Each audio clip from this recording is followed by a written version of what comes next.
Fala pessoal, tudo bem? Está começando o Outlive Podcast, a sua dose semanal de conhecimento sobre saúde e bem-estar.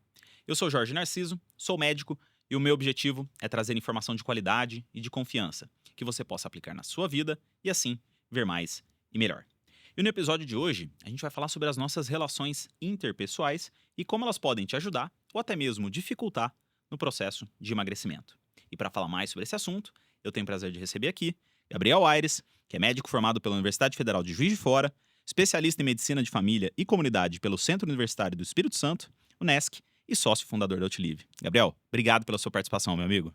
Olá, Jorge, muito obrigado pela recepção. É um prazer estar aqui com você e com nossos espectadores hoje, para a gente seguir nesse episódio que eu adoro tanto falar sobre. Show de bola. Bom, tenho certeza que você aí de casa já ouviu aquela célebre frase de que me diga com quem tu andas e eu te direi quem és. E normalmente a gente fala sobre isso em relação a caráter, em relação a atitudes. Mas o que pouca gente sabe é que isso também tem muita influência quando no processo de emagrecimento. Afinal, a gente trabalha, a gente sai, a gente convive e a gente come com outras pessoas. E querendo ou não, nós somos influenciados por aqueles que convivem com a gente, de forma positiva ou até mesmo de forma negativa. E por isso nosso intuito hoje é, nesse episódio, te mostrar como as suas relações interpessoais podem servir como motor ou como freio no processo de emagrecimento. E o que você pode fazer, por exemplo, para transformar alguém que está contra o seu processo em alguém a seu favor. Bom, Aires, para começar a falar sobre emagrecimento, sobre obesidade, sobre relações interpessoais, eu queria que você trouxesse para o pessoal um pouquinho como que a medicina de família e comunidade tem a ver com obesidade, com doenças, por exemplo, crônicas dentro da nossa população. O que o médico de família, ou de medicina, família e comunidade, ele faz na verdade? Ah, legal. Isso é uma pergunta muito boa, porque o pessoal geralmente confunde, né? Acha que o médico de família é o generalista, é o cara que não tem uma residência médica, enfim, é o médico do postinho, né? Na verdade, se você for pensar, Jorge, olha, o neurologista, ele formou em medicina e ele fez ali os seus 3 anos de residência para atender Parkinson, Alzheimer, cefaleia, e ele se torna especialista nessas condições. Perfeito. Cardiologista também, né? Ele passa ali 2 anos de clínica médica, mais 2 anos de cardiologia, e ele atende infarto, AVC, né? Várias outras condições cardiológicas, né? Insuficiência cardíaca, e ele se torna especialista nessa condição. O médico de família, ele passa o tempo de residência médica dele atendendo diabetes, atendendo hipertensão, atendendo obesidade e entendendo a dinâmica familiar, né? A gente, como médico, como profissional, médico de família, a gente quer não só saber sobre você, porque muitas especialistas focais têm essa preocupação somente com seu organismo, né? Você chega lá, ele quer saber sobre você. O médico de família, ele quer saber sobre você, mas também sobre seu contexto. Saber se as relações com sua família tá bem, se a relação com seus amigos tá bem, a relação com sua comunidade tá bem. E a partir disso, a gente consegue identificar aqueles pontos de atrito, sabe? Que podem estar, por exemplo, atrapalhando você no seu emagrecimento, né? Pode ter um irmão seu te deixando preocupado, pode ter um conflito ali com seu marido, com sua esposa, e aí isso pode te fazer perder a noite de sono, e porque você perdeu a noite de sono, você fica mais estressado, mais compulsivo. Então, entender essas relações é o que o médico de família faz de melhor. E a gente atende as condições mais comuns. Eu falo que o médico de família é o especialista nas condições mais comuns da população, né? Então, é basicamente isso que a gente faz. Perfeito. E é bem interessante quando a gente fala, né, e quando a gente estudou, por exemplo, sobre medicina e principalmente sobre saúde coletiva, a gente fala bastante sobre os conceitos de integralidade e longitudinalidade.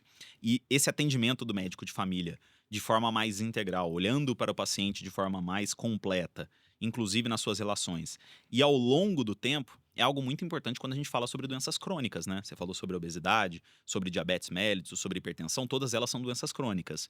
E mais importante do que entender que a gente precisa resolver o problema da paciente naquele momento, é que quando existe uma doença crônica, o tratamento é no longo prazo, né? Não no curto prazo.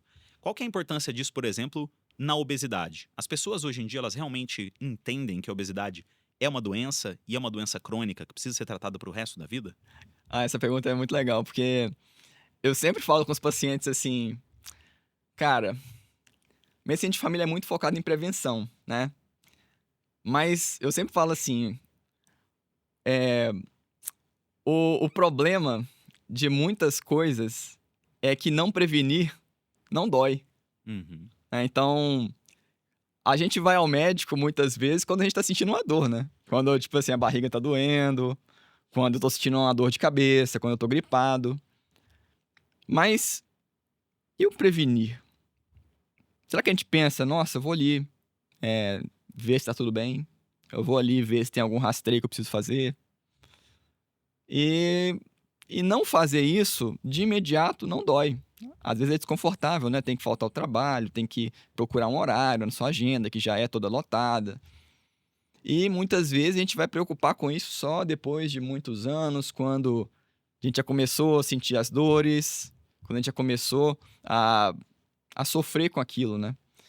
Então eu vejo que, assim, esse acompanhamento longitudinal, né, ou seja, por longo prazo, ele é importante para que você consiga evitar que várias condições aconteçam. A obesidade, ela só aconteceu, por exemplo, porque, claro, tem a carga genética e tal, mas a carga genética, porque a gente tem o genótipo, né, e o fenótipo, né? A gente tem aquela carga genética, mas o nosso ambiente também influencia muito no nosso, na obesidade, a nossa tendência à obesidade. Então, desde que aquela mulher está grávida, por exemplo, o médico de família vai ver, por exemplo, será que essa mãe aqui ela está com diabetes gestacional? Porque a gente sabe que o diabetes gestacional aumenta a exposição de insulina na criança dentro da barriga. E por aumentar a exposição de insulina, a criança vai crescer, vai ficar maior, vai estimular adipócito, ela vai tender a ser um adulto mais obeso. E aí o médico de família vai prevenir isso, que é fazendo o pré-natal dessa gestante. Depois que a criança nasceu, a gente vai fazer uma orientação alimentar, acompanhar a criança também na puericultura, né, na consulta de rotina da criança.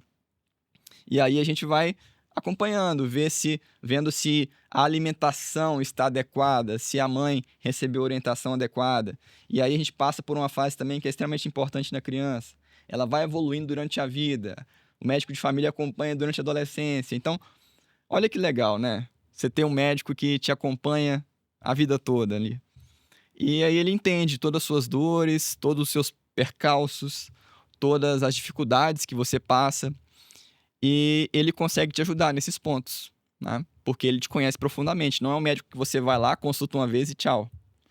Ele tá te vendo ali e longitudinalmente, né, dia após dia, a gente vai prevenindo que essas condições cheguem a um ponto extremo em que é extremamente difícil de você corrigir por completo, né? Perfeito. E prevenção é uma coisa que é muito importante. A gente muitas vezes não fala sobre ela, porque realmente é muito mais doloroso, vira realmente uma dor para a pessoa quando aquilo ali está incomodando já. O grande problema é que quando, por exemplo, a obesidade está incomodando, a hipertensão está incomodando ou o diabetes está incomodando, já existe pouca coisa que a gente pode fazer para regredir aquela condição. Ela já está estabelecida. A gente vai começar, na verdade, a tratá-la, não é mais uma prevenção. E eu até observo, e até eu queria depois uma opinião sua sobre isso, de que existe um movimento inicial das pessoas se preocuparem mais com a saúde. As pessoas estão se preocupando mais com a saúde, tentando buscar o médico para, vamos dizer assim, fazer um check-up, melhorar a minha saúde como um todo. Só que isso também vem com uma dificuldade que é a gente tem profissionais que não estão com uma intenção tão boa e É. que acabam vendendo ali que, poxa, vamos então tomar esse tipo aqui de shot de imunidade para sua imunidade ficar melhor. Vamos tomar esse sorinho aqui para você melhorar a sua capacidade de trabalho, diminuir o seu estresse. Como é que você vê isso? Como é que a pessoa pode identificar, por exemplo, o profissional que realmente quer tomar conta junto com a pessoa da saúde dela, ou aquele cara que só quer, na verdade, vender um produto, vendendo a posição, né, a possibilidade de que a minha saúde vai melhorar com essa fórmula mágica? Jorge, o que eu sempre deixo de dica é ver se a pessoa tá te passando um produto antes de te conhecer, sabe? Você vê, por exemplo, vários profissionais que, independentemente se você pesa 60 quilos, 70 quilos, 80, 120, você sai de lá com a mesma prescrição, né? Você sai de lá, todas as pessoas saem de lá quase com a mesma fórmula mágica, sabe? E a gente, principalmente médico de família, né? A gente não tem essa visão, sabe? De que, cara, existe uma medicação ali que serve para todo mundo, né? Então, quando você for a um profissional, veja ali se ele te trata bem, se ele quer entender como funciona a sua rotina, se o medicamento que ele tá te passando vai ser fácil de você aderir. Um exemplo que eu vejo muitos médicos fazendo, né, muitos alunos meus, por exemplo, eles tinham aquele vício ali de querer passar uma medicação e não perguntar, por exemplo, se o paciente consegue pagar, Hum, né, se vai ficar muito caro para ele. Então eu falo que é importante você entender o contexto da pessoa. Quando o médico ele já quer, parece que tá numa consulta com o marqueteiro, sabe assim: "Ah, você vai tomar esse soro aqui que ele vai te fazer isso". Quando uma substância é prometido que essa substância vai resolver tudo, muitas das vezes ela tem o mesmo efeito de água, né. Então, assim, a famosa cápsula de farinha, né, o efeito placebo, assim. Então, tem várias dessas substâncias que realmente são boas, que são substâncias que são interessantes ali, mas o efeito que o marketing traz ali é bem maior do que realmente resolve, né. Quem dera se existisse uma panaceia, né, uhum. se existisse uma cura para todos os males. E realmente não existe nada que seja fácil. Existem substâncias sim que ajudam bastante, mas nenhuma milagrosa a esse ponto. Perfeito. E entrando mais no tema do nosso episódio mesmo, né? Falando sobre obesidade, sobre emagrecimento. Por que é importante, na sua opinião, entender o contexto da familiar ou o contexto social de uma pessoa quando a gente fala de emagrecimento? Obesidade, emagrecimento, não é, por exemplo, uma questão mais individual? Para que saber do contexto social dessa pessoa? Essa pergunta para mim ela é importantíssima, assim. Por quê? Os pacientes que eu acompanho, eles sempre estão falando ali, né, que: "Ai, doutor, meu marido, sei lá o quê". "Ah, doutor", né, quando a gente convida eles ali para refletirem sobre por que que eles tiveram episódio de compulsão. "Ah, doutor, no meu trabalho, sei lá o quê". "Ah, doutor, lá em casa, sei lá, aconteceu tal coisa". E você vê, né, que o ambiente, ele tem uma influência muito maior do que as pessoas realmente acham. Se eu vou Por que que muita gente, inclusive Jorge, engorda no final do ano? Por que que você acha que as pessoas engordam no final do ano? É, tudo corrobora para isso, né? Sim, Tudo ao nosso redor ajuda para que a gente ganhe peso, né? tem Natal, tem Ano Novo, Uhum. você vai lá no churrasquinho da família, Normalmente né. é férias também. E assim, normalmente nos outros meses eu vejo, né, que os pacientes eles, eh, conseguem muito bem seguir a dieta ali, aí vai chegando dezembro, raramente um consegue manter-se firme ali, né. Então, muitas vezes é o contexto de festividade, o contexto familiar. Se sua família ela é desunida, se seu parceiro, por exemplo, faz piadinha de você quando está em dieta, isso atrapalha totalmente, né. Então, a gente precisa ver a causa base que está te levando a uma compulsão. A gente precisa resolver o seu ambiente, né.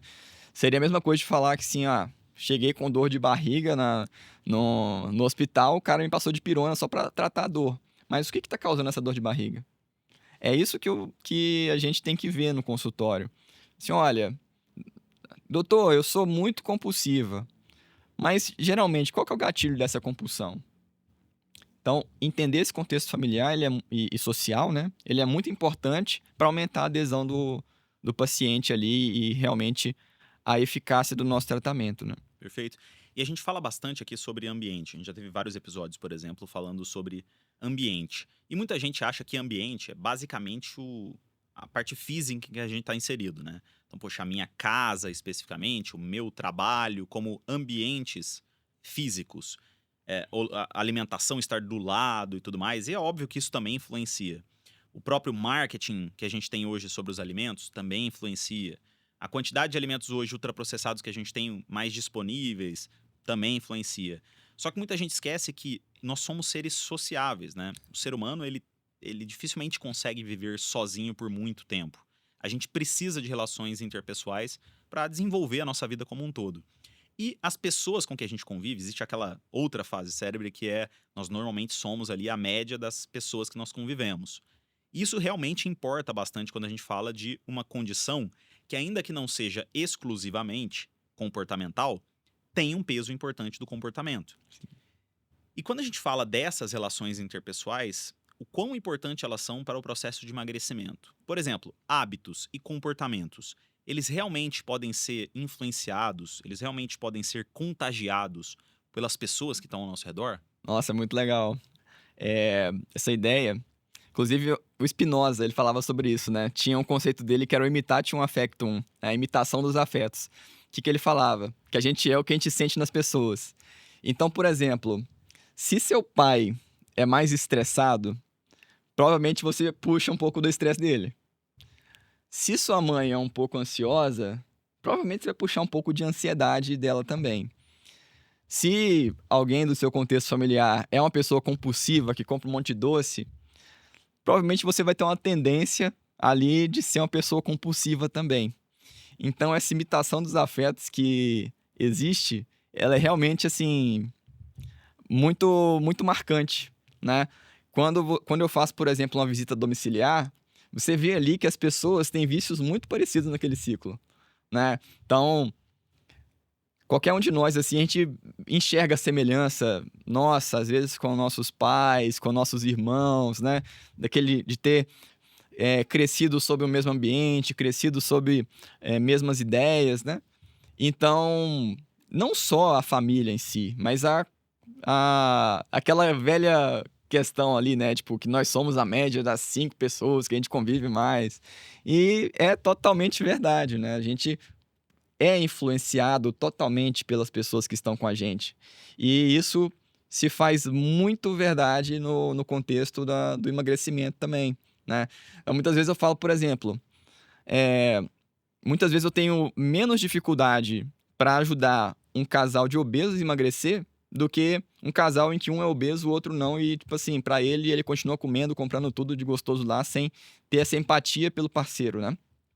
Quando é um casal de obesos, eles entram num projeto juntos, eles comemoram o resultado juntos e eles estão ambos cientes do problema, né? Não que seja impossível, claro, você emagrecer tendo um parceiro que é magro, porque depende da parceria, né? A parceria, muitas vezes, ela quer te ajudar. Então, isso é ótimo, isso é excelente. Mas esse reconhecimento do problema do parceiro e essa vontade de ajudar, cara, ela faz total diferença na adesão que a gente tem nos pacientes. Perfeito. E é bem interessante, né? A gente já falou algumas vezes sobre a característica de genética da obesidade, né? Características, inclusive, de hereditariedade. Então, poxa, se você tem pais obesos, existe uma chance maior de que o filho seja obeso, por uma carga genética passada por esses pais. Agora, existe também uma parte comportamental, e que você tocou muito bem. Por exemplo, estudos já mostraram que indivíduos que convivem com pessoas obesas têm uma chance maior de se tornar obesas. E, obviamente, não existe uma carga genética envolvida. Por exemplo, se você tem amigos obesos, sua chance de se tornar obeso ela é maior. E, obviamente, não existe um código genético compartilhado com essas pessoas. Existe um comportamento que é compartilhado. Então, é interessante as pessoas perceberem que, mesmo que você não tenha uma relação direta consanguínea com aquela pessoa, existe sim uma influência muito grande dos comportamentos que ela tem na sua vida. Até porque você convive muito tempo com ela. E nós somos seres que aprendemos e nos desenvolvemos imitando aquelas pessoas que são mais importantes pra gente. E geralmente o pai e a mãe, eles têm isso também no filho. E você falou muito bem. Não é porque a mãe é mais ansiosa e o pai é mais ansioso que a criança vai ser necessariamente ansiosa. Ela vai ter uma tendência genética a ser mais ansiosa e, ao mesmo tempo, ela tem um comportamento mais semelhante com aquele que ela vê todos os dias, de pessoas que ela tem como pessoas importantes na vida dela. Então, realmente, não só código genético, mas também comportamento importa nesse processo. Mas você começou a falar aí sobre relações diferentes. Sim. Relações que parecem ser mais positivas, relações que parecem ser mais negativas. Como é que a gente consegue classificar isso? Existe uma forma de falar, poxa, essa relação é uma relação que ajuda no processo, essa aqui atrapalha, aquela ali não fede nem cheira, como a gente chama. Sim. Como é que isso funciona? Então, tem alguns tipos de relação que eu percebo que são mais comuns, tá?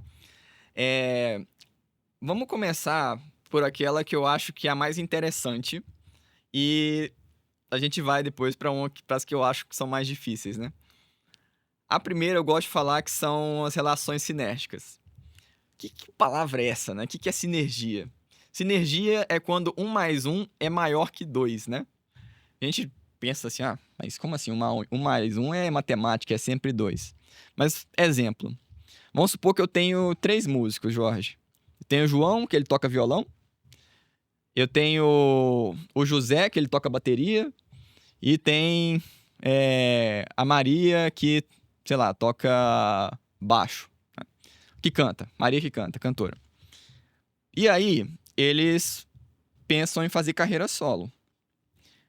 O João ali na rotina dele, ele consegue fazer projetos ali, apresentações, que ele ganha R$ 100 por apresentação. O João, não lembro mais se o primeiro é o José ou o João, mas o segundo, ele também consegue fazer apresentações em que ele ganha R$ 100 e a Maria também. Se você for somar quanto cada um ganha isoladamente, quanto que dá? 300. 300, né? Então, eles ali conseguem ganhar R$ 300 ali de cachê se somar as quantidades isoladas. Aí, João, José e Maria decidem fazer uma banda. E essa banda o pessoal se reconhece, eles fazem uma propaganda muito boa. E eles tocando juntos ali, eles conseguem propostas de R$ 3.000 a apresentação. Para as mesmas 3 pessoas. Pelo mesmo tempo.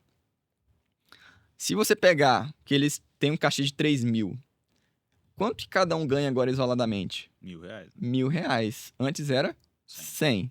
Agora é 10 vezes mais porque eles se juntaram.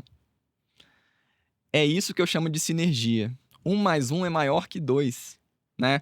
Em vez de ganhar 300 agora, em vez de cada um ganhar 100, cada um está ganhando 1.000 porque se juntaram. Isso é extremamente verdade na questão do emagrecimento também. As relações que eu chamo de sinérgicas são aquelas relações em que um ajuda o outro, né? Em que um está preocupado se o outro está conseguindo seguir firme. Um casal, por exemplo, que sai para caminhar junto. Um casal que quando um está desanimando, o outro não pode desanimar. Um casal que sabe que quando o outro, sabendo que o outro tem compulsão, ele afasta os vilões, né? Afasta os alimentos que são piores. E olha só como essa relação é produtiva, né? Então, vamos supor ali que tem um casal que cada um, se eles tentarem emagrecer sozinhos, eles perdem 2 quilos cada. Cara, se eles se juntarem e trabalharem juntos, pode ser que eles percam 10 quilos, né? E é muito importante isso, não só no âmbito familiar, tá, Jorge? No âmbito comunitário também, se tem uma comunidade ali, participar de uma comunidade ativamente, que tá todo mundo reunido em prol do mesmo objetivo, é extremamente positivo. Por quê? Porque essas pessoas vão ter dores parecidas. Essas pessoas vão ter dificuldades muito próximas uma da outra.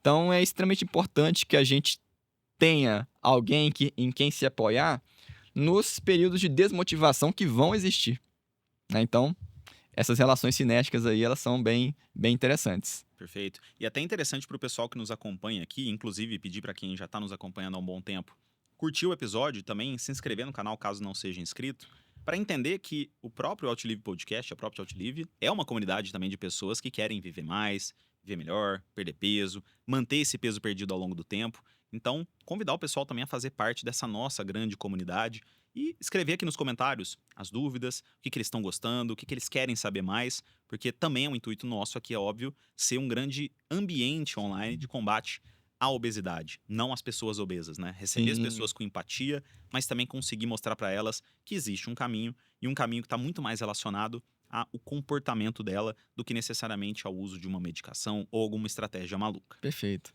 E pensando um pouco agora nas aquelas que atrapalham a gente. Existem as sinérgicas e aquelas que atrapalham a gente. Como é que a gente consegue classificar essas relações e por que elas são tão prejudiciais para o processo de emagrecimento? Sim. Tem outras relações também, que são as neutras, né? Que a gente...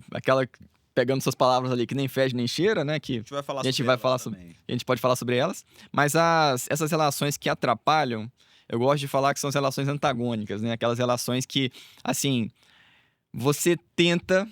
Por exemplo, eu vou fazer uma dieta agora. Você avisa lá pro seu marido. Aí seu marido, "Ah, lá vem dieta de novo, ah, faz piadinha, né? Você tá tentando seguir ali num projeto, mas sua família tem aquela famosa, o famoso presentear você com alimentação. Nossa, fiz um bolo para você. E note, pode ser algo intencional, pode ser algo não intencional, pode ser algo que a pessoa quer ali te prejudicar por algum motivo que seja, e pode ser algo que a pessoa não quer te prejudicar especificamente, né? Então, essas relações antagônicas, elas são basicamente essas relações em que você está com um objetivo que seria melhor ali que a pessoa não interferisse, você teria mais sucesso se a pessoa não interferisse do que ela estando com você, né? É exatamente esse o conceito aí das relações prejudiciais que a gente está falando. Perfeito. E você citou, por exemplo, as neutras, né? Aquelas que não têm tanta influência. Agora, se a gente for falar realmente das neutras, talvez uma coisa que ele chame a atenção é que a neutra ela pode ser mais prejudicial do que mais benéfica nesse processo. É, sim. Como é que você entende isso? Uma pessoa que é neutra, uma relação que é neutra, ela tem uma tendência maior a se tornar positiva ou uma tendência maior a se tornar negativa ao longo do tempo? Olha, isso é totalmente questão de experiência, não é questão de estatística nem nada disso, né? Mas a minha visão é que se torna algo mais negativo, mais antagônico. Por quê? Em algum momento, a gente vai fugir do padrão. E o nosso corpo se adapta cada vez mais a essas escapadas. Então, por exemplo, vamos supor que eu vou morar junto com outras pessoas, numa república, por exemplo. Ou então no trabalho. Fulano começa a trazer para o trabalho, toda sexta-feira, uma alimentação de pior qualidade ali para todo mundo comer junto, um bolo.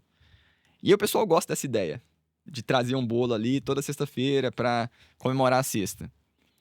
Daqui a pouco tá todo mundo acostumado a comer o bolo na sexta-feira. E aí, esse bolo na sexta-feira já começou a ficar algo habitual e o pessoal quer algo diferente. E aí eles vão decidir também, para começar bem a segunda-feira, vamos tomar um café cheio de açúcar. Isso vai criando hábitos que, em conjunto, vão se alimentando. Um vai alimentando o mau hábito do outro, né? Então, essas relações neutras, se a gente não fizer nada a respeito delas, tentando trazê-las para o sinérgico que eu falei, né? Para relações que ajudam um ao outro, elas é muito fácil você se esquecer do objetivo e você ir cedendo, né, a esse ambiente ali que está sendo, de certa forma, obesogênico, né? Perfeito. E pensando um pouco nessa questão de comunidade ou de pessoas ao nosso lado para o processo de emagrecimento. A gente sabe que, por exemplo, existe o Alcoólicos Anônimos ou Narcóticos Hum, Anônimos, que são grupos de pessoas que se apoiam para evitar um tipo de vício, na verdade, que é até um pouco mais complexo do que necessariamente só a obesidade, para que a pessoa consiga sair daquele comportamento.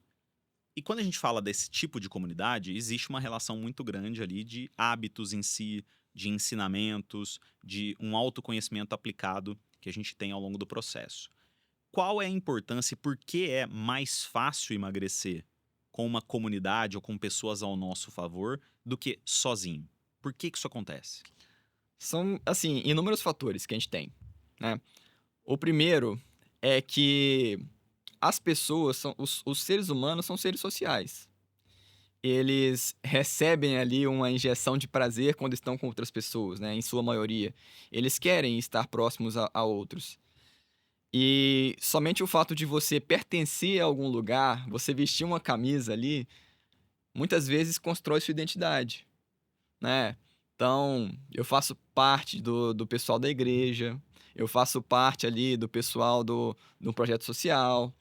Esse fato de se pertencer, para muitos pacientes, inclusive, que estavam entrando em processo de depressão, processo de ansiedade, é interessante ter algum lugar em que ele exerça a sua função social, né? Em que você consiga ajudar outras pessoas. E o fato também de você estar ali com pessoas que têm o mesmo objetivo, como eu disse, eles um acaba reforçando a motivação do outro quando ele quer sair, não tá tão focado assim mais. o foco, a gente fala em medicina que passa por osmose, né? Um tá ali perto de alguém que tá super motivado e acaba se motivando também.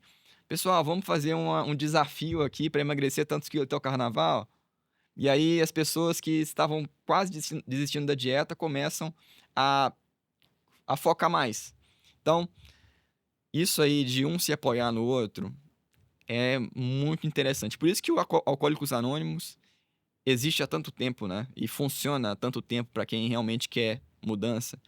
Porque todo encontro você tá ali renovando um pacto, renovando um compromisso, você tá ali fazendo sua parte no ciclo social, você se sente importante para as outras pessoas.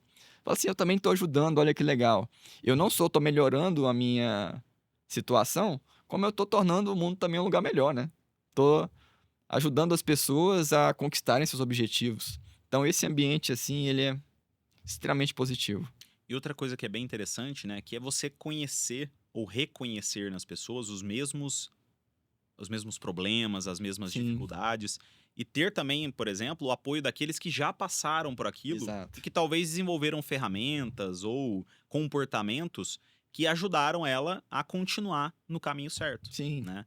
E cara, essa convivência social ela é tão importante. Por exemplo, a gente vê pessoas que se curaram, vamos dizer assim, ou conseguiram sair do vício de drogas ou do álcool frequentando apenas a igreja, sem ter o sim, apoio de médicos, por exemplo, nesse processo.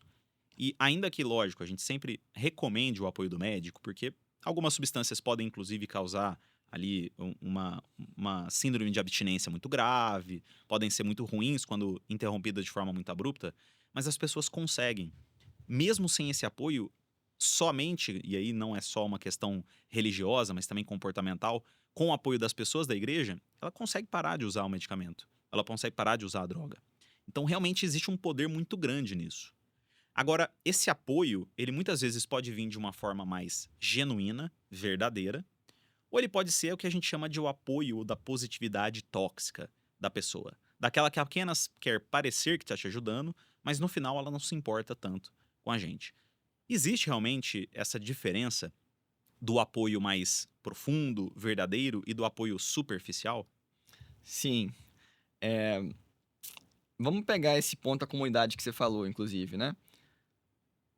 Lá na comunidade, você vê, por exemplo, que outra pessoa, ela tanto pode ser na comunidade, entre membros ali, ou então em relação profissional, que ele quer saber como que você está indo, quais são as dificuldades. Ele não faz aquele comentário muitas vezes que te deixa um pouco desmotivado, né? Você vê que a pessoa ali, ela realmente parece se preocupar com você, tá querendo saber seu progresso, tá falando, compartilhando com você o progresso dela também. Você vê que você mesmo sente que essa pessoa, nossa, ainda bem que eu tenho essa pessoa do meu lado, porque eu consigo muito mais com ela.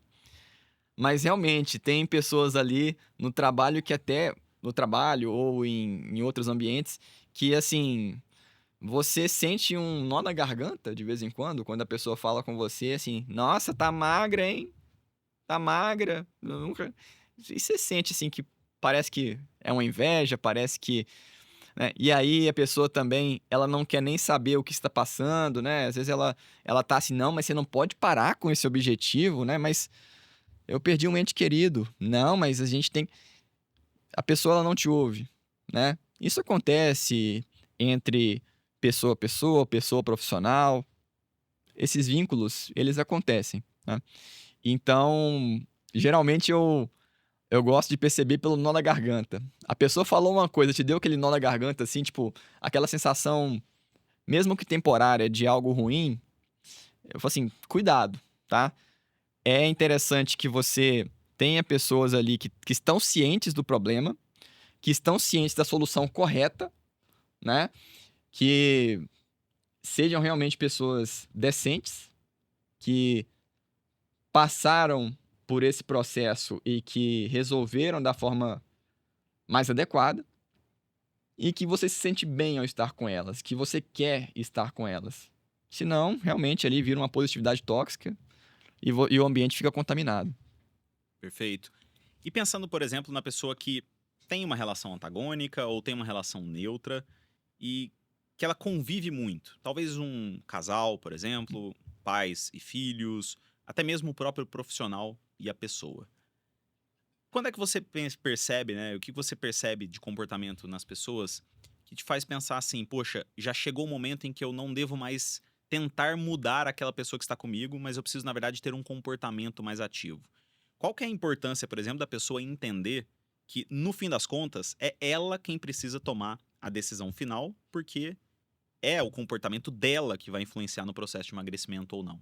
Como é que fica essa diferença ali de até quando eu espero que a outra pessoa mude por mim e até quando eu começo a realmente mudar? Excelente, Jorge. Primeiro, como eu falei no início do vídeo, existem relações que elas só não melhoram porque muitas pessoas não se tocaram que precisam conversar com as outras, que precisa haver diálogo. Por exemplo, aquela questão do trouxe aqui uma comida pra você, um bolo pra você, porque eu gosto de você. Cara, se sua mãe fez isso, né? Se sua irmã fez isso, ela provavelmente ali ela tá demonstrando amor por um ato de serviço. Ela quer que você se sinta bem e vê aquilo como um presente. E muitas vezes a pessoa fala assim: "Nossa, minha mãe trouxe isso, mas eu não consigo resistir". Mas 99% das vezes a pessoa não chegou a conversar com a mãe e falar assim: "Mãe, eu tô com um projeto aqui, que eu quero emagrecer. Eu fico muito grata por esse presente", né. Claro, você vai falar isso depois, né, pra não parecer que você tá fazendo desfeita. Mas depois conversa com ela, cara, a pessoa te amando, ela vai evitar, ela vai achar outras formas de te satisfazer, né, de te demonstrar o amor dela. Então eu falo que são, eh, relações que precisam de baixa energia de modificação. Cara, é só com você conversar, né, então conversou ali, resolveu o problema. Agora, no caso que eu falei lá do marido que faz piadinha sempre que você tá fazendo dieta, que te atrapalha e tal, tal, tal, e aí você claro, sempre tem que tentar o diálogo, né. Ele te atrapalha, e aí você conversa com ele, ele piora ainda mais. Aí muitas vezes realmente é você tomar uma decisão mais enérgica, tá, uma decisão mais assim: "Cara, tentei, tentei, não tá melhorando". Muitas vezes vai uma terapia, enfim. E tem vezes que realmente o diálogo não é aplicável também, né. Muitas vezes não é por exemplo, seu patrão é um cara que você considera um babaca, é um cara que não aceita diálogo, é um cara que todo mundo que tentou conversar com ele demitia. Nesse contexto, eu acho que vale mais uma preparação, né. Então, por exemplo, eh, a pessoa tá numa situação em que ela precisa do emprego e, portanto, ela engole muito sapo no trabalho. Ela vai ficar engolindo aqueles sapos ali, mas ela não consegue dialogar com o patrão. Só que ela não consegue largar. O que que ela precisa fazer? Ela precisa se preparar para um dia poder largar, né, mesmo que de pouco em pouco, né, ou ela vai procurar outras vagas, ou ela vai tentar fazer uma reserva ali, se for possível. A gente sabe que no Brasil muitas vezes é difícil de você fazer uma reserva, às vezes fica sempre no 0 a 0, né, mas tentar ir se preparando, né, ver alternativas para que você consiga sair dessa posição que te faz mal. Então, assim, se eu pudesse resumir o que eu falei agora, é que, primeiro, o diálogo é aplicável? Tente dialogar. Muitas vezes as relações exigem baixa energia para serem modificadas. E aí, se são esse tipo de relação, o diálogo vai funcionar, garanto. Agora, se não, realmente precisa de mais energia.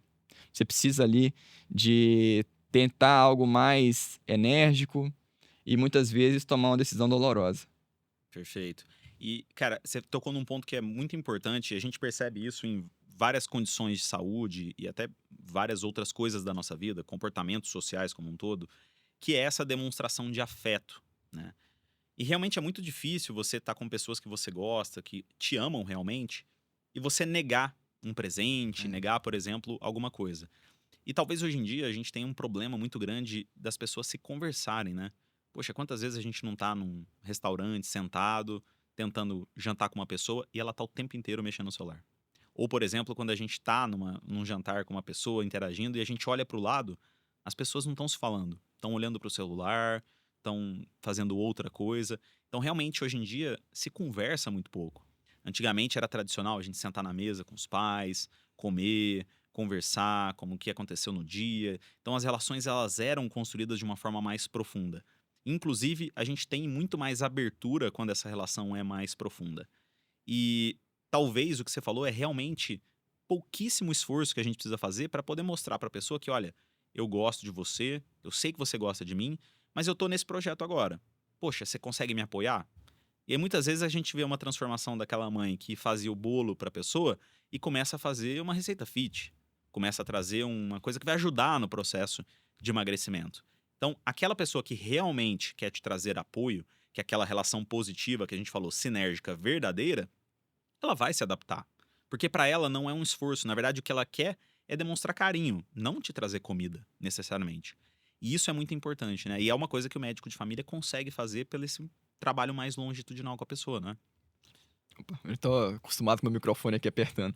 Mas, sim, a gente consegue, com a longitudinalidade, entender esse contexto da família da pessoa, né? A gente tem algumas ferramentas, inclusive, que a gente fala, que a gente faz o genograma familiar, em que a gente consegue ver se tem posições de conflito, posições em o nível de vínculo, né? Se o vínculo é basal, se o vínculo é médio, se o vínculo é forte.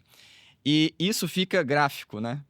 A gente consegue ver no papel ali quais relações podem te fazer melhor, né? Precisam ser aprimoradas, e quais relações você tem que afastar, né? Então, por esse genograma, por algumas ferramentas, né, a gente consegue ter essa ideia. Acompanhando com o tempo, por exemplo, a gente sabe que as pessoas podem mudar de casa e isso pode fazer com que elas tenham outros vizinhos. E aí uma relação que ela não tinha, ela começa a ter. E o médico de família, sabendo o seu contexto, ele vai lá no genograma seu que já existe e adiciona uma nova relação. Como é que o fulano está sendo para você? Que a pessoa vai citar, ela conversa com a gente, bate papo assim como se fosse um amigo mesmo. E como é que essa relação aí é para você? Ah, doutor, essa pessoa aqui, ela me ajuda muito, ela sai para caminhar comigo de manhã e tal. Opa, relação muito forte, relação com alto potencial. Vamos focar nisso aqui. Ah, essa pessoa aqui, para mim, ela entrou na sala, já me dá uma coisa ruim, eu já me sinto com energia lá embaixo. Opa, o que a gente vai fazer para evitar esses conflitos, evitar essas relações prejudiciais?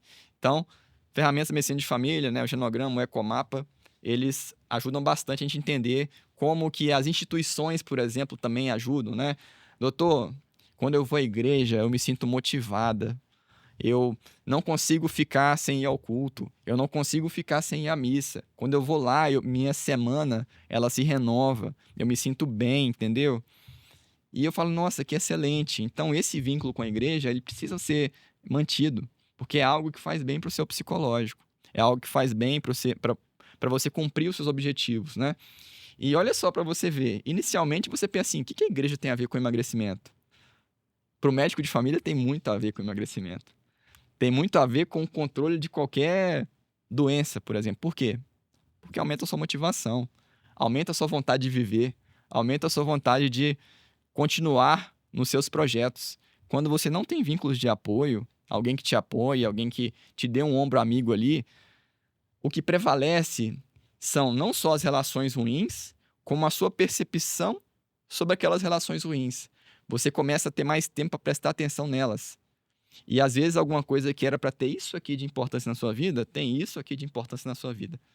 Então, a gente tem que começar a ter essa ideia de que o que me traz mais próximo do emagrecimento não é só consulta médica, é todo o meu redor.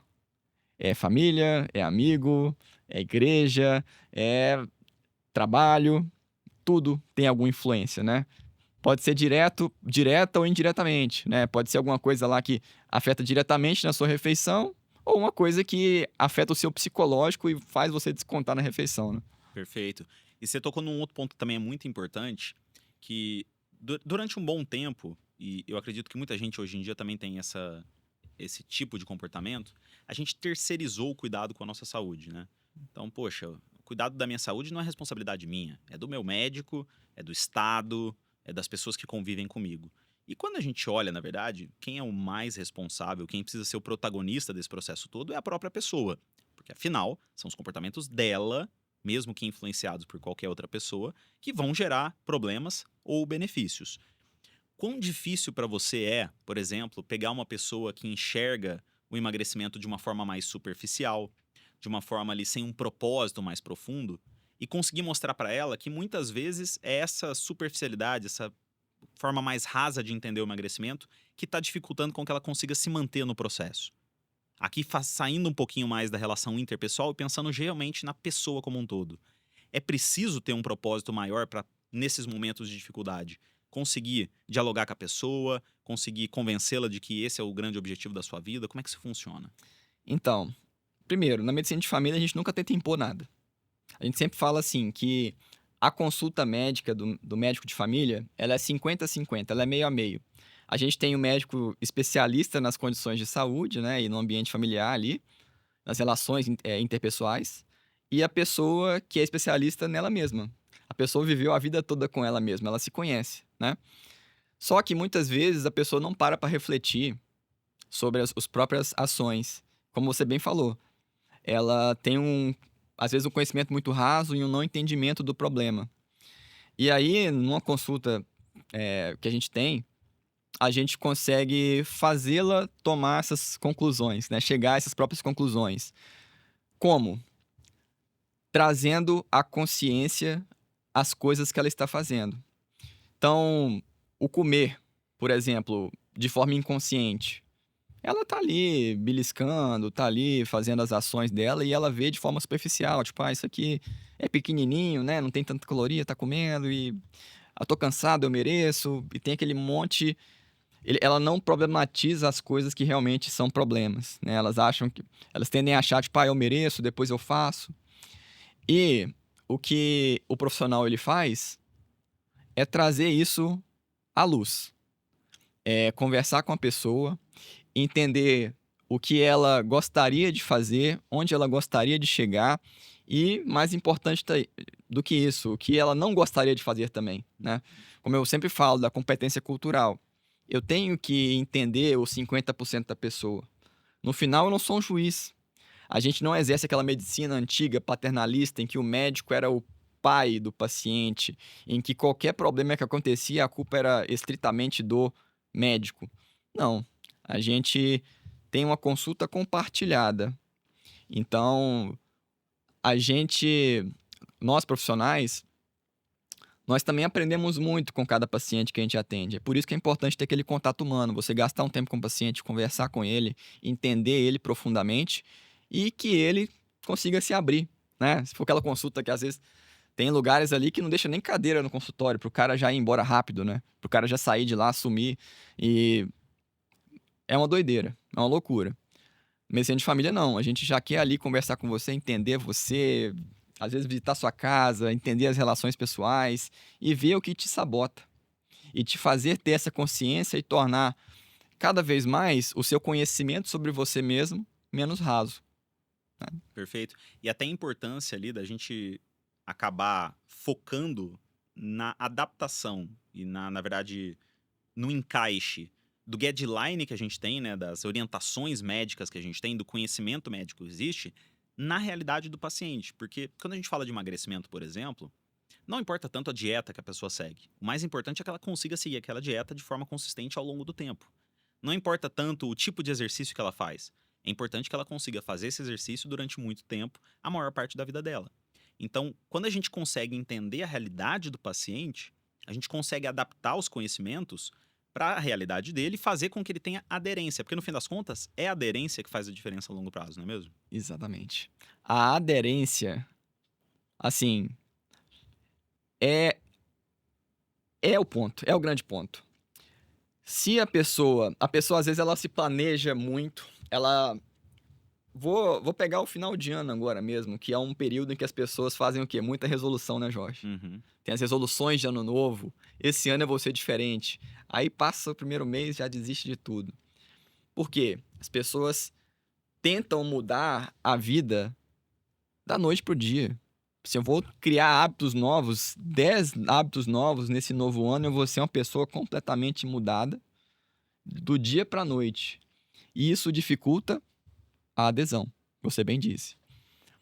Aquela adesão que a gente vê que funciona, primeiro, o paciente ele tem que compreender a situação.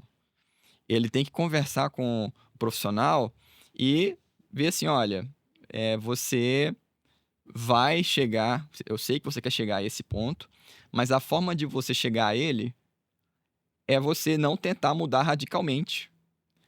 Tem aquele clichê, né, Jorge? A direção é muito mais importante que a velocidade. E é justamente isso. A gente precisa, primeiro, coloca uma resolução ali, ó. Inclusive em consultório, às vezes eu tinha uma tabelinha de controle de hábitos, né? Então a pessoa fala assim, ó, eu quero parar de tomar Coca-Cola. Eu tomo Coca-Cola todo dia. E aí eu falo assim, tá, é esse o seu objetivo? Não quero mais tomar refrigerante todo dia. Vamos marcar um xizinho aqui, todo dia que você conseguiu não tomar refrigerante. Final do mês você traz aqui.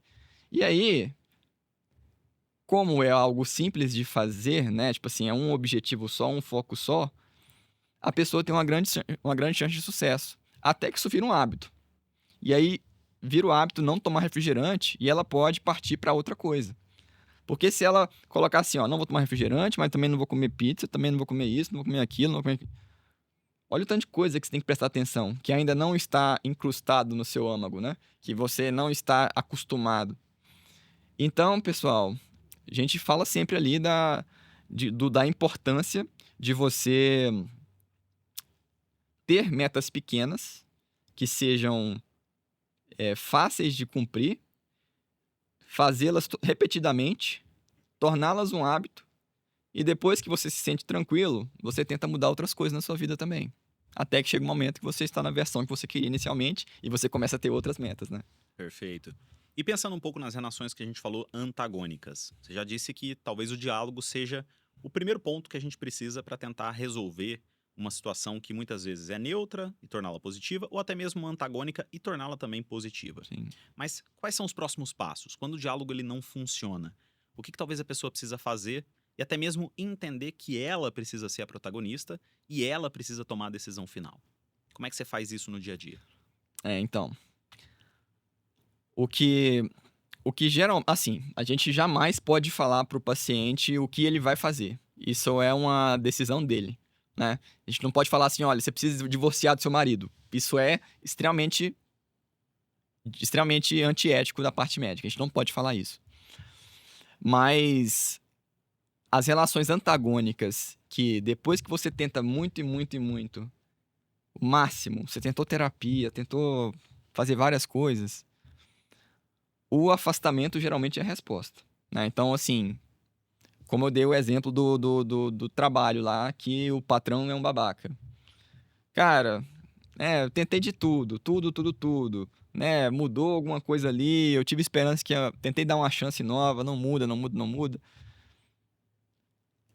Se você já tentou várias coisas e não tá modificando, quantos anos mais você vai ficar ali tentando dar murro em ponta de faca, tentando, né, resolver uma coisa que não se resolve? Então, assim, quando o diálogo não funciona, quando a mudança não vem, quando você já tentou de tudo, eu sei que muitas vezes a gente tende a ficar naquela zona de conforto, se apegar àquela condição, mas muitas vezes, em qualquer objetivo que a gente tem na vida, decisões difíceis precisam ser tomadas. Decisões difíceis precisam ser tomadas. É claro que não é o que a gente quer na maioria das vezes. A gente quer que as relações se resolvam. A gente quer que o ambiente melhore. A gente quer que nosso vínculo com nossos vizinhos, com nossos amigos, com nossos cônjuges, com nossos filhos melhorem. Mas se esses vínculos nos afastam dos nossos objetivos, às vezes a decisão mais forte ela precisa ser tomada. E se a gente não consegue tomar nenhuma decisão, a gente precisa nos apegar à temperança. A gente precisa ver que, assim, eu preciso treinar minha capacidade de dizer não quando a resposta for não, quando eu precisar falar não, e eu preciso saber falar sim quando a resposta for sim. No final das contas, o que vai ditar isso aí é você. Fica muito mais fácil quando as relações são positivas, quando elas são cinéticas. E muito mais difícil quando elas são antagônicas. Mas no final das contas, raramente vai vir alguém e vai colocar uma comida calórica na sua boca. Ela vai te tentar. Mas é aquela questão, né? Quem cai em tentação, quem te tenta é um terceiro. Quem cai em tentação é você. Então a temperança, que é algo puramente exercitável, você só consegue treinar a temperança, né? Assim, você não nasce temperante. Você tem que treinar a temperança. Você tem que se manter temperante ali dia após dia.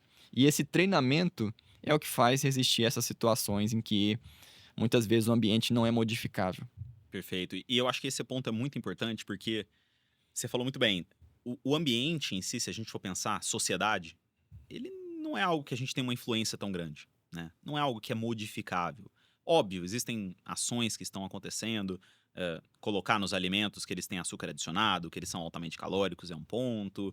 Tentar ali lutar contra o marketing desses tipos de alimentos também é algo em ponto. Mas não dá pra gente querer mudar o mundo se a gente não arruma a cama no dia na hora que a gente acorda. Então, o primeiro passo é talvez mudar o nosso microambiente. E nada mais importante do que mudar a nossa família, mudar o nosso convívio social mais próximo. E, obviamente, o que a gente está falando aqui dessas relações interpessoais também tem esse ponto. É tentar melhorar as relações antagônicas e neutras, reforçar as relações sinérgicas. Só que existe um outro ambiente que ainda é mais importante, que é o nosso eu, né? A nossa cabeça. E talvez o primeiro passo seja, na verdade, mudar essa cabeça. Sim. Entender que você é o protagonista da sua saúde e é você quem tem que tomar as decisões. Como você bem falou, ainda que, logicamente, quando a gente é criança, exista alguém que coloca a comida na nossa boca, na fase adulta, somos nós que tomamos as nossas decisões. Então, é óbvio que todo o ambiente vai lutar contra, é óbvio que outras pessoas vão lutar contra, mas no final, é você quem faz o comportamento. Então, o primeiro passo talvez seja ter conhecimento. Assistir os nossos podcasts, consumir os nossos conteúdos, por exemplo, nas lives que a gente tem todos os domingos, entender que a obesidade é um problema, é uma doença crônica e que ela vai depender sim de comportamento para que você consiga lutar contra ela ao longo do tempo. Talvez esse seja o primeiro passo. O segundo passo é entender que existem relações que te ajudam e te dificultam no processo e tomar as decisões mediante isso. E aí talvez é o ponto que você colocou que eu acho que é o mais importante, é a pessoa entender que aquilo ali é um problema para ela e ela precisa tomar uma decisão. O primeiro passo, obviamente, nunca é tentar cortar a relação de uma hora para outra, principalmente se é uma relação próxima. Exatamente. Se é um amigo muito próximo, se é um familiar, se é um pai, se é uma mãe, se é um marido. É muito difícil de você cortar a relação. Então, o primeiro passo é dialogar. Poxa, não deu certo? Vamos tentar trazer talvez um terceiro, alguém que tenha experiência, um profissional de saúde, para tentar ajudar. Poxa, vamos lá na terapia, vem comigo no médico, vamos lá conversar com ele para você comer como é importante para mim isso, tudo. E se mais uma vez não deu certo, aí é tomar uma atitude. Por exemplo, com os amigos. A gente vê muita gente que fala assim: poxa, doutor, eu até consigo manter a dieta em casa e tal, não sei o quê, mas o pessoal me chama pra ir tomar uma cerveja, me chama pra comer alguma coisa no Exatamente. restaurante, e poxa, se eu não vou, eu tô ficando meio pra baixo, o pessoal Sim. tira sarro de mim. Cara, obviamente, essa não é uma relação positiva. É uma relação que tá te trazendo, na verdade, uma relação antagônica. E esses amigos talvez não sejam as pessoas melhores, porque se ele realmente for seu amigo, ele vai entender que aquilo é Exato. uma coisa importante pra você. Então, entender sobre esse protagonismo talvez seja o passo que a gente vê que é aquela mudança de chave das pessoas que a gente comenta na temperança. É a Exato. pessoa que entendeu que é ela quem tem que tomar a rédea da vida e, obviamente, existem momentos em que ela precisa adaptar a sua vida, né? Sim. Poxa, você falou do trabalho. É extremamente importante você ter um trabalho, você ter dinheiro, você conseguir viver. Agora, não adianta você reclamar todos os dias em casa que você não aguenta mais o seu trabalho e você não tomar uma decisão para tentar mudar esse trabalho ao longo do tempo. É óbvio que essa decisão não vai ser se demitir de uma hora para outra, Exato. mas você precisa estar procurando outro emprego. Sim. Porque se você se mantém no mesmo emprego, não procura emprego e reclama dele todo dia, não vai mudar, não é? Então Totalmente. talvez esse seja o ponto mais importante mesmo. Mas Ares, já caminhando para o final dessa nossa conversa, Eu queria que você trouxesse para o pessoal de casa, talvez, qual que seja o ponto mais importante quando a gente fala de relações interpessoais no processo de emagrecimento. Uhum. É privilegiar as positivas? É tentar mudar uma relação antagônica para que ela vire positiva? Ou é, por exemplo, entender que no fim das contas é o pessoal de casa que tem que tomar a decisão final? Esse é um ponto extremamente importante, né? Que a pessoa realmente tem que tomar uma decisão. Mas eu diria que, assim, cada uma delas ali tem uma importância muito alta, né? Então a relação é sinérgica, ela é boa para você, tente manter essa relação. Mantenha ela. Tente fazer com que ela fique cada vez mais forte. Se ela é neutra, tente melhorá-la. Tente trazê-la para o sinérgico, né? Faça uma proposta ali de fazer um treino junto, fazer algum projeto junto, né? Se ela é ruim, tenta um diálogo, tenta dialogar. Antagônica, né? Tenta dialogar. E se ela não, e se o diálogo não funciona, prepare o terreno para uma mudança ali que pode ser enérgica, né? Então, assim, esses pontos, eles são extremamente importantes. Mas no final das contas, igual você bem falou, quem vai decidir se come ou não come certo tipo de alimento é só a pessoa. Quem vai decidir qual relação dessas ela vai manter e priorizar é a própria pessoa. Então, no final das contas, o que vai mais influenciar na sua chance de sucesso é você fazer boas escolhas. É você tomar o controle e falar assim: não, esse grupo de amigos aqui que me chama pro boteco, me chama pro bar, não tá sendo legal para mim, né? Eu sei que a gente tem sempre essa. O ser humano é um ser sociável, né? Ele tem sempre essa vontade de estar ali numa sociedade e fazer parte dela, e que muitas vezes você beber, você, sei lá, comer um monte de coisa faz parte dos rituais dessa sociedade. Cara, a gente precisa começar a pensar se a sociedade, ela, né? Mais do que tentar mudar a sociedade, ver se ela faz sentido para você. Muitas vezes você consegue, algumas vezes, né? Não muitas. Você consegue mudar a sociedade, porque os bons hábitos eles também se propagam, né? Eu tenho pacientes que falaram assim: olha, você acredita que eu começando a levar marmita ficha no trabalho, o pessoal que era neutro, né? Que via ali que tava tudo certo, começou a falar assim: nossa, eu preciso também começar a dieta. Começava, e daqui a pouco todo mundo tá fit no trabalho. Você consegue fazer essas modificações na relação, né? Mas mais do que tudo isso, do que tentar mudar o ambiente energicamente algumas vezes, é entender se aquele ambiente realmente é um ambiente que você precisa estar e se ele é um ambiente para você. Perfeito. E até a gente que fala bastante sobre temperança, né? Que é essa virtude de conseguir fazer com que a nossa razão vença as dificuldades, as inclinações corporais que a gente tem. A temperança é uma prática que a gente fala que ela também transborda, né? Ou Isso. seja, a pessoa começa a entender o que é importante para ela tem liberdade para dizer não quando ela precisa, ela tem muitas vezes uma mudança de identidade, né? Porque, poxa, uma pessoa que era obesa, que convivia com pessoas obesas que não tinham essa concepção de que é uma doença crônica, que é uma condição que pode trazer risco para ela, por exemplo, cardiovascular, um risco de morte, outras doenças, ela começa a tomar decisões que basicamente mudam a identidade dela e corroboram para que ela consiga o grande objetivo dela, que nesse momento é emagrecer. E além disso, ela transborda para outras pessoas e outras áreas da vida da pessoa. Você falou muito bem. Ela começa a construir bons hábitos. Esses hábitos eles vão puxando outros bons hábitos e puxando outras pessoas que até então eram neutras. Sim. Então realmente ela acaba transbordando também, não só para a vida da pessoa, como para aquelas pessoas que estão ao redor, porque mais uma vez, nós somos influenciados pelos comportamentos das pessoas que nós convivemos. E se nós somos pessoas de bons hábitos, é muito provável que aquelas que convivam com a gente também desenvolvam isso. Perfeitamente. Aires, muito bom o nosso papo, mas antes de terminar, eu queria que você trouxesse uma dica prática de saúde para o pessoal, para eles aplicarem logo depois de ouvir o episódio. O que você consegue trazer para eles? Então, a dica prática de saúde eu até já pincelei aqui. Preste atenção nas suas relações. Pensa ali, tenta pensar como médico de família, né? Digamos assim. Que a gente fica pensando assim, cara, esse fulano aqui, esse grupo aqui, ele é bom ou ele é ruim pra mim? Ele é fácil de mudar ou é difícil de mudar? Se tem um grupo ali que ele é bom pra mim, vamos fortalecer essa relação? Se eu tenho um grupo que é ruim e eu posso me afastar, vamos afastar desse pessoal?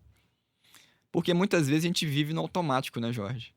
A gente tende a viver por viver, a fazer as coisas porque tá no roteiro, porque é isso mesmo, né? A vida é isso, né? Você crescer, fazer colégio, depois faculdade, depois se casar, ter filhos e tal. Segue um roteiro, um script pré-determinado. E a gente raramente para questionar esse script. Eu preciso ser realmente assim? Eu preciso realmente dessas relações aqui? Será que eu não deveria me aproximar mais dessas positivas, dessas sinérgicas? Então, a dica prática que eu dou é: pense de forma objetiva nas relações que você tem hoje. Pensa como é que está a relação com seu marido, se ele te ajuda a você emagrecer, ou sua esposa, né? Pense na relação com vizinhos, colegas de trabalho. Veja aquelas que te fazem bem e se aproxime das que te fazem bem e afaste-se das que te fazem mal. Perfeito. E se eu posso trazer uma dica prática para o pessoal também que quer participar de uma comunidade de pessoas que têm os mesmos objetivos que Exatamente. elas, que querem, por exemplo, entender a obesidade de uma forma um pouco mais profunda, querem entender como aplicar na prática os conhecimentos que a gente traz aqui no Outlive Podcast, convidar o pessoal a acompanhar as nossas lives que acontecem todo domingo às 7 horas da noite no canal do YouTube aqui da Outlive, em que a gente traz conceitos de aplicabilidade prática e também tem um momento em que as pessoas conseguem realmente trocar conhecimentos, trocar dores, trocar ali realmente experiências que têm como objetivo realmente construir uma relação sinérgica e fazer com que a sua chance de emagrecer seja muito maior. Bom, Aires, obrigado pela sua participação. Espero contar contigo em outras conversas, meu amigo. Eu que agradeço, Jorge. É um prazer estar aqui com você.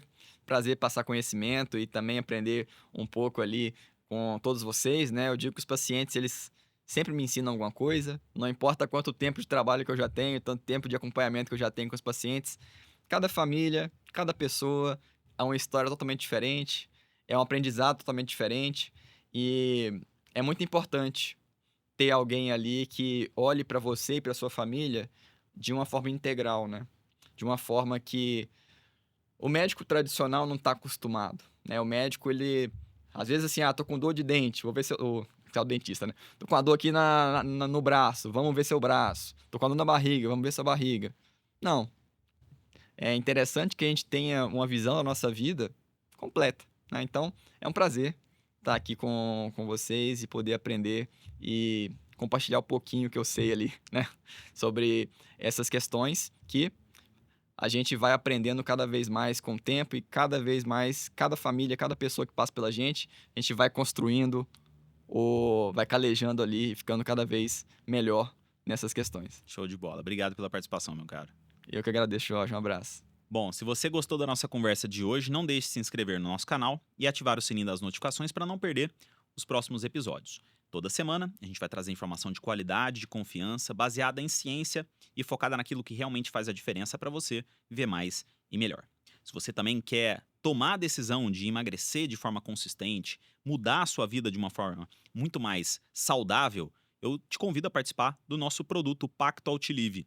E você pode fazer parte desse produto de forma gratuita durante um período, acessando aqui embaixo o link que a gente vai deixar na descrição. E eu tenho certeza que você vai mudar tudo que já pensou sobre emagrecimento e com certeza melhorar a sua vida, viver mais e de forma mais saudável. Você também consegue nos acompanhar nas nossas redes sociais, se inscrevendo nos links que vão estar aqui na descrição do vídeo. E continuar conectado conosco e com a sua saúde. Obrigado pela sua atenção e até a próxima.